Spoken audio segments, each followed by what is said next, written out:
শুভ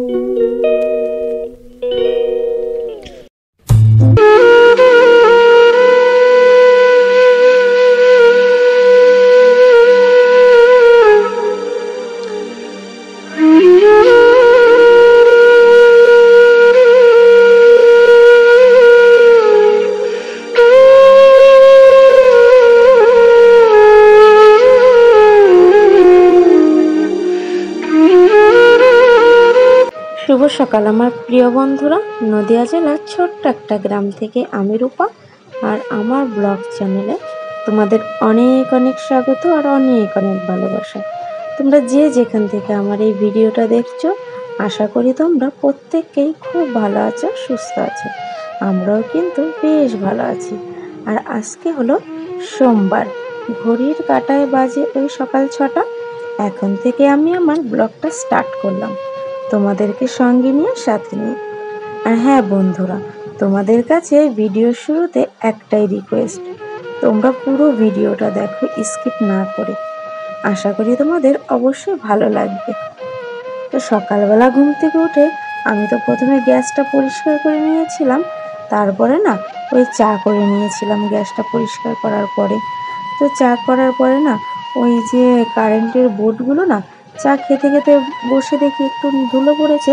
তো আমি না পরিষ্কার করতে যাচ্ছিলাম, তো আমারটা ভালো ঠিক আমি নাগাল পাচ্ছিলাম না, তাই জন্য না দুষ্টুর বাবা একটু হাত লাগিয়ে পরিষ্কার করে দিল। তো চলো, তো কারেন্টের বোর্ডটা তো পরিষ্কার করে তারপরে এই যে চলে আসলাম কলপারে, যে একটু থালা বাসনগুলো ছিল তো সেগুলো চলো ধুয়ে নিই। আর যে সকালবেলা চা খেয়ে নিয়েছি, তো সেই থালা বাসনগুলো একসঙ্গে ধুয়ে নেব।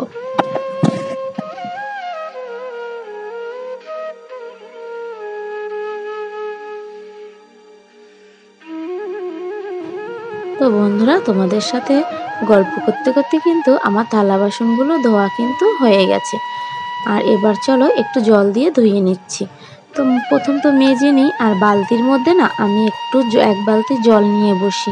কেন বলো তো, ওই একটা করে থালা বাসন মাজি আর একটা করে না ওই বালতির জলের মধ্যে আমি ভিজিয়ে তুলে নিই। নাহলে কি হয় বলো তো, ওই যে বাসন মাজার সাবানগুলো না শুকিয়ে যায়, তখন আবার আমাকে আরেকবার মাজতে হয়। তার জন্য আমি এক বালতি জল নিই, ওই জলের মধ্যে ভিজিয়ে ভিজিয়ে পাশে তুলে রাখি। তো দ্বিতীয়বার আমাকে আর ওই মাজতে হয় না।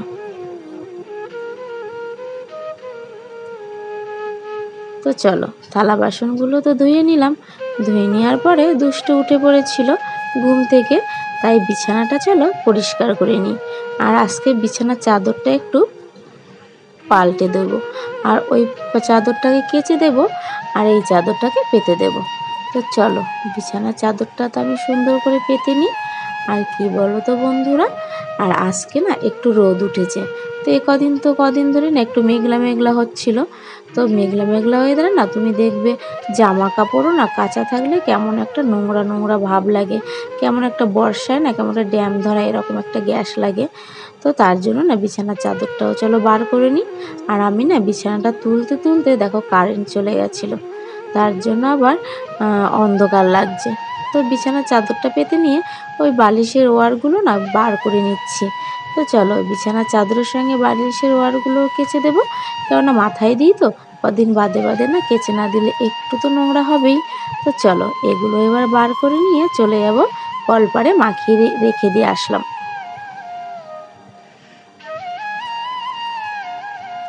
এরপরে না আমি ওগুলো কলপারে সার্ফও মাখিয়ে রেখে দিয়ে এসেছি, তাহলে একটু কী হবে বলো তো, মাখানো থাকলে না পরিষ্কার হবে তাড়াতাড়ি। এরপরে মাখিয়ে দিয়ে এসে তো এই দুষ্টুকে এবার একটু খাইয়ে দিই চলো। ওকে একটু দুধ খাইয়ে দিলে ওর পেটটা একটু ভরা থাকবে, তাহলে ও না খেলা করবে, অতটা জ্বালাতন করবে না। আর কি বলো তো, এই দুষ্টু সোনাকে নিয়েই তো তোমাদের সাথে আমি ভিডিও শেয়ার করি, তোমরা প্রতিটা ভিডিওতেই দেখতে পাও।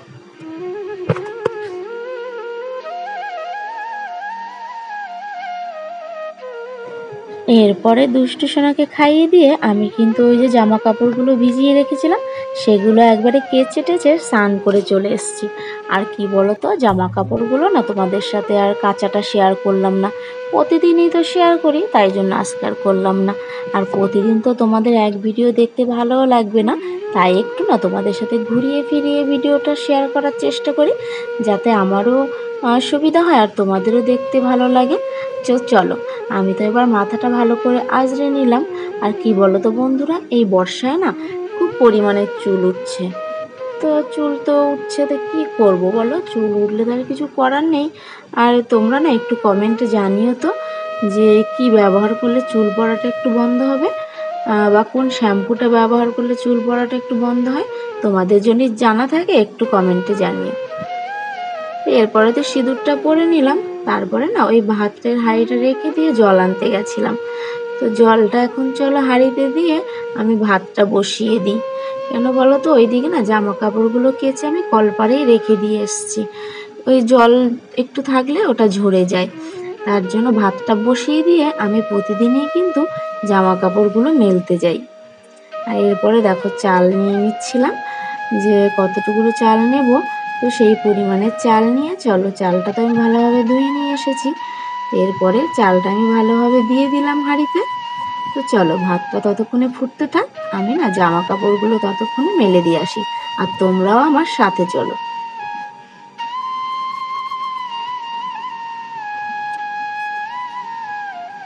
তো বন্ধুরা, আমি তো ছাদে চলে আসলাম জামা কাপড়গুলো মেলতে।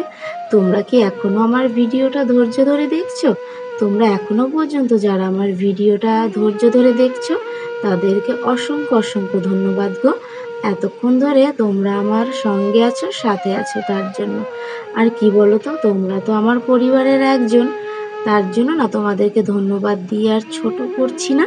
তোমরা না এইভাবেই আমার পাশে থাকো আর এইভাবেই আমাকে সাপোর্ট করো। তোমরা ভালোবাসা দিলে অবশ্যই না আমি কিছু করতে পারবো। অনেক স্বপ্ন নিয়ে, অনেক আশা নিয়ে কিন্তু আজকে এই ইউটিউব পরিবারে ফ্যামিলিতে এসেছি। আজকে তোমরা যদি ভালোবাসা দাও তাহলে অবশ্যই এখান থেকে আমি খালি হাতে ফিরবো না। সফলতা তোমরা যদি ভালোবাসা দাও তাহলে সফলতা একদিন অবশ্যই পাবো। কি বন্ধুরা, তোমরা আমার সঙ্গে আছো তো? একটু কমেন্টে জানিও। আর এইদিকে দেখেছো জামা কাপড়গুলো মেলে দিয়ে আস্তে আস্তে ভাত কিন্তু হয়ে গেছে। তো চলো ভাতের ফ্যানটা আমি ঝরিয়ে নিই।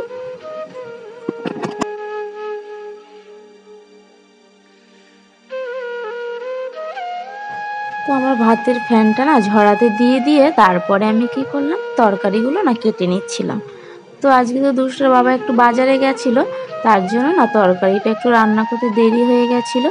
কেননা ভাত হয়ে যাওয়ার পরে তরকারিটা আমাকে এক হাতে কেটে তারপরে তোমার মশলা করে রান্না করতে না আজকে অনেকটাই দেরি হয়ে গেছিলো। আর বাজার থেকে দেখেছো আজকে কি নিয়ে এসেছে, ওই যে কচু, তারপরে তোমার বেগুন, আলু দিয়ে মাছ দিয়ে তরকারি করব।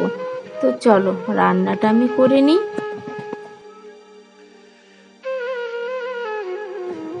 এরপরে যে সবজিগুলো কেটেছিলাম না, তো সেগুলোই না একটু কলপারে ভালো করে ধুয়ে নিই। আর ওই যে পুঁই শাক এনেছিল, তো শাকের মধ্যে তো একটু নোংরা থাকে, বালি টালি থাকে হয়তো, তার জন্য না কলপারে এনে ভালো করে একটু জল দিয়ে ধুয়ে নিচ্ছিলাম। আর যে কচু, আলু, বেগুন, তো সেটাও না আমি ভালো করে ধুয়ে নিচ্ছিলাম। আর এইদিকে দেখেছো কি মাছ নিয়ে এসেছে। তো চলো আগে শাকটা ধুয়ে নিই, তারপরে তোমাদেরকে দেখাচ্ছি। এই যে দেখতে পেয়েছো কি মাছ এনেছে, এগুলো বলো তো? তোমরা হয়তো বা ভাববে এগুলো ইলিশ মাছ, কিন্তু এগুলো না ইলিশ মাছ নয়। এগুলোকে সেই কি বলে, খোকা ইলিশের মতো। দেখেছো মাছগুলো কেমন, মানে কেমন একটা নরম হয়ে গেছে। তো কি করব, আমাদের মতো এই অভাবের সংসারে এরকমই তো খেতে হবে, তাই না বলো? ভালো মন্দ খাওয়া কি আর প্রতিদিন জুটবে? কিছু তো করার নেই, তাই না? আর এই মাছগুলো না খেতে কিন্তু বেশ ভালোই লাগে। যাদের অভাবের সংসার, অনটনের সংসার, তাদের কিন্তু এরকম সবজি খেতে ভালোই লাগে। প্রতিদিন তো আর মাছ মাংস খাওয়া সম্ভব নয়। আর এরকম খাবার কিন্তু যাদের কি বলতো হয়তো বা অনেক টাকা পয়সা আছে, তারা কিন্তু এরকম খাবার মুখেও তোলে না। কিন্তু আমাদের কাছেই এই খাবারগুলো অমৃত লাগে। তোমাদের কাদের কাদের এই মাছগুলো খেতে ভালো লাগে কমেন্টে কিন্তু জানিও। আর কে কি নামে এই মাছগুলোকে ডাকো তোমরা সেটাও কিন্তু কমেন্টে জানিও। আর হ্যাঁ, এরপরে রান্না বান্না করে ওই যে বিকেলবেলা একটু গিয়েছিলাম মেয়ের একটা অ্যাকাউন্টের জন্য। তো আগে 2-3 দিন আগে গেছিলাম, হয়নি, তাই জন্য বিকেলবেলায় সন্ধ্যের আগে আগে একটু বেরোলাম। তো দেখেছো আমাদের গ্রামের পরিবেশটা কত সুন্দর। এইদিকে দেখেছো সব পাট, ওই যে জলের মধ্যে দেখো পাটগুলো সব ভিজানো দিয়ে আছে, কাদা টাদা দিয়ে না কেমনভাবে পাটগুলো ভিজোতে দেয়। তো চলো বন্ধুরা, আজকে ভিডিওটা আর বেশি বড় করলাম না, আজকের মতো তোমাদের সাথে এতটুকুই শেয়ার করলাম। ভালো লাগলে অবশ্যই একটা লাইক করে দিও। দেখা হচ্ছে কালকে নতুন ভিডিওর সাথে।